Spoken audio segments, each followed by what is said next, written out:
ایک شخص تھا، اس کے 3 بیٹے تھے اور اس شخص کے پاس ایک موتی تھا بڑا قیمتی.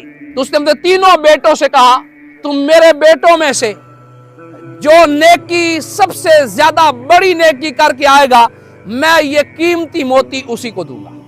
ایک ہفتہ گزرا، ایک بیٹا آیا، کہا ابا جی میں نے ایک نیکی کی ہے، امید ہے آپ کو پسند آئے گی اور وہ موتی آپ مجھے دے دیں گے. باپ نے پوچھا کون سی نیکی کی ہے؟ کہا ابا جی نیکی یہ کی ہے کہ ایک شخص نے میرے پاس 5000 درہم بطور ادھار رکھوایا ہوا تھا، آج وہ لینے آیا تو میں نے 5 کا 5 اسے دے دیا ہے، ایک بھی نہیں رکھا. باپ نے کہا ٹھیک ہے، اچھی نیکی ہے، مگر یہ آپ کا حق تھا، آپ کا اعتماد اس طرح بحال ہوا ہے کہ یہ شخص وہ ہے کہ اس کے پاس اگر امانت رکھوائی جائے تو ویسے ہی واپس کرتا ہے.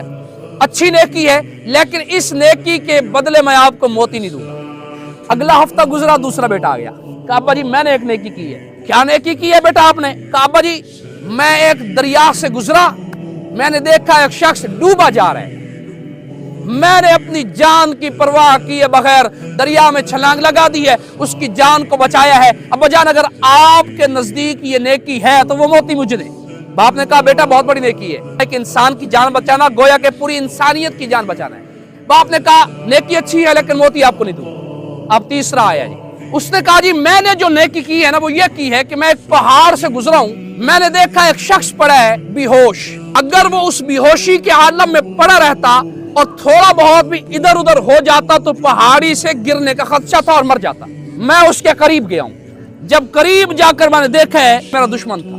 چاہیے تو یہ تھا کہ مزید بچانے کی بجائے میں اسے دھکا دیتا. میں نے اسے اٹھایا کندھوں پہ، وہاں اس کے ورثاء تک اس کو پہنچایا ہے، اسے وہاں پہ ہوش آیا ہے اور وہ اب ٹھیک ٹھاک اور صحیح سلامت ہے. ہماری جو دشمنی تھی پیار اور محبت میں تبدیل ہو گئی ہے. ابا جان بس یہ نیکی کر کے آیا ہوں، لگتا یہی ہے کہ موتی اب بھی ملنے والا نہیں. باپ نے کہا بیٹا اپنوں کے ساتھ تو ہر کوئی نیکی کرتا ہے، مگر تو نے اگر دشمن کے ساتھ نیکی کی ہے تو موتی کا حقدار بھی تو. کسی مخالف کے ساتھ اگر تو نے یہ کیا ہے، ایسا رویہ رکھا ہے تو اصل نیکی یہی ہے.